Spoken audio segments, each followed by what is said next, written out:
Hello guys, it's Amanda and welcome back to my channel. Welcome back to another video. Today's video we are going to be doing a summer book haul, so let's get right into it.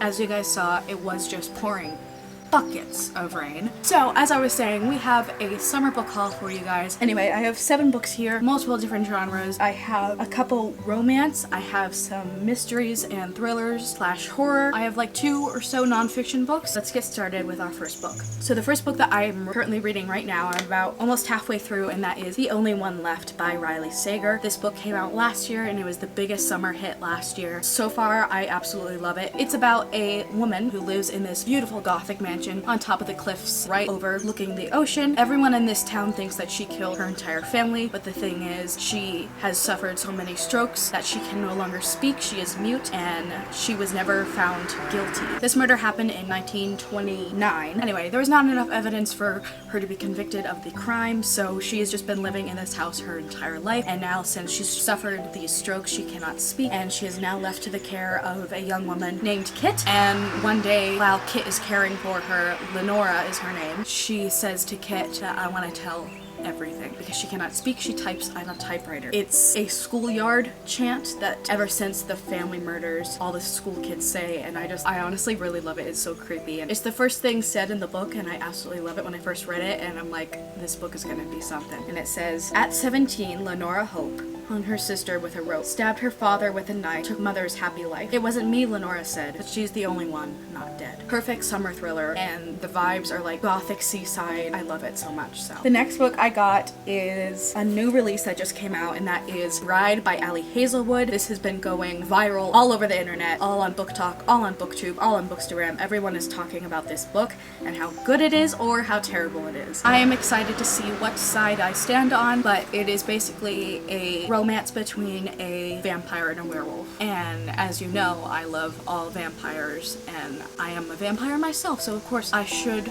love this, but I'm afraid that I'm not going to. But first thing it says on the back, it says, a vampire bride and an alpha werewolf from a dangerous alliance in this enthralling new paranormal romance. I really hope this is good, and this is going to be perfect for Summerween this year, and I cannot wait to read it. Next we have another romance. This is more on the cozy side, and that is Love at First Book. I just heard of this a couple of days ago, and I am so excited for it. When a librarian moves to a quaint Irish village where her favorite novelist lives, the last thing she expects is to fall for the author's prickly son until their story becomes one for the books. I cannot wait for this. This just seems so cute, and I think that I might fall in love. I'm gonna fall in love with this, and I really hope I do.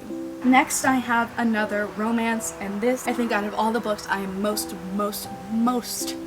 excited for, and that is Never by Jessa Hastings. If you guys know me, you know that I absolutely love Neverland / Peter Pan retellings, and I have just found another one. This one is basically a love triangle between Peter Pan and Captain Hook's son. We're following Daphne, who is the granddaughter to Wendy, and Peter Pan has always come for the darling girls, and now it is Daphne's turn, and when Peter doesn't show for Daphne until she's 17, Daphne doesn't know what to think. But in Neverland, Peter's true colors begin to show. One moment he's making Daphne's heart flutter, and the next he's forgotten her entirely. So when Daphne stumbles into the path of Jameson Hook, the pirate son of Peter's nemesis, she lets herself get swept up in his vulgar charm despite the warning sign. But both boys are trouble, and both have dangerous secrets about this strange fantasy land that they call home. And if she loses her heart to either one, Daphne might just lose herself too.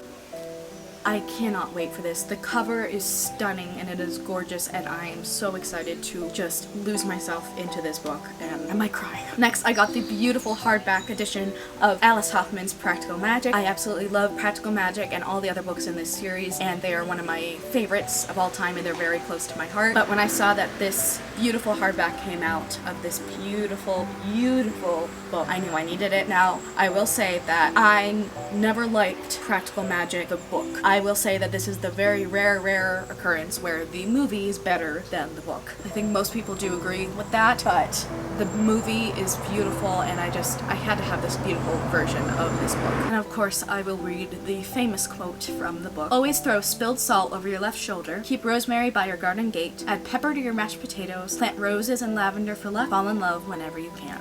I love it. The next two books are my two nonfiction books, and they are both witchy books.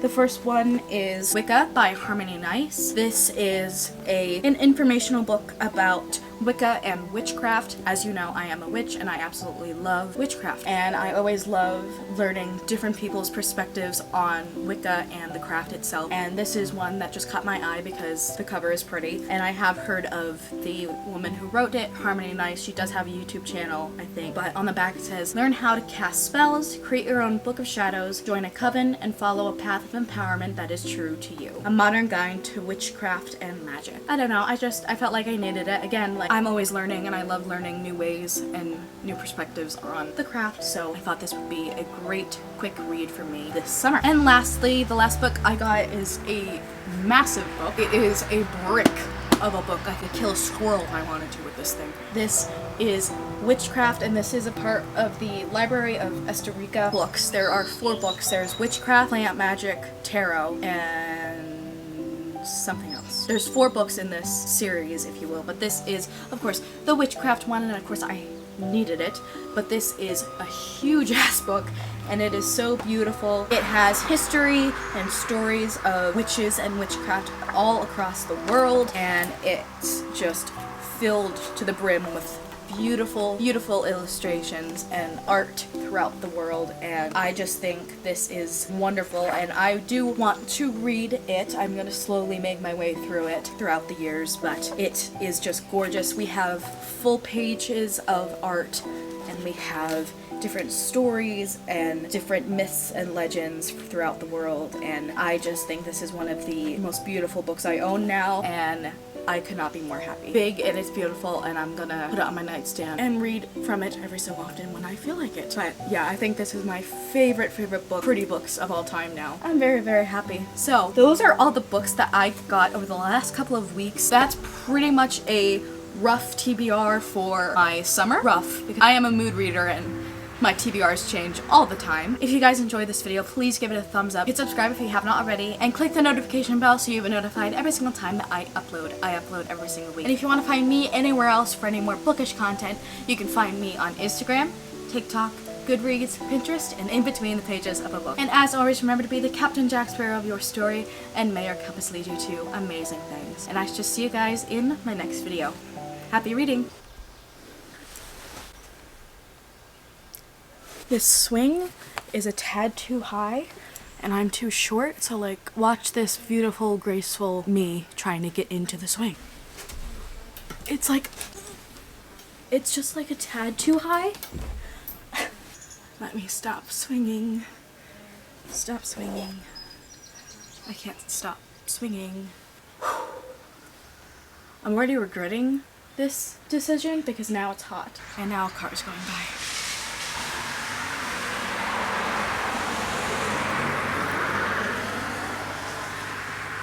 This is what you get when you try to film a video on an active highway.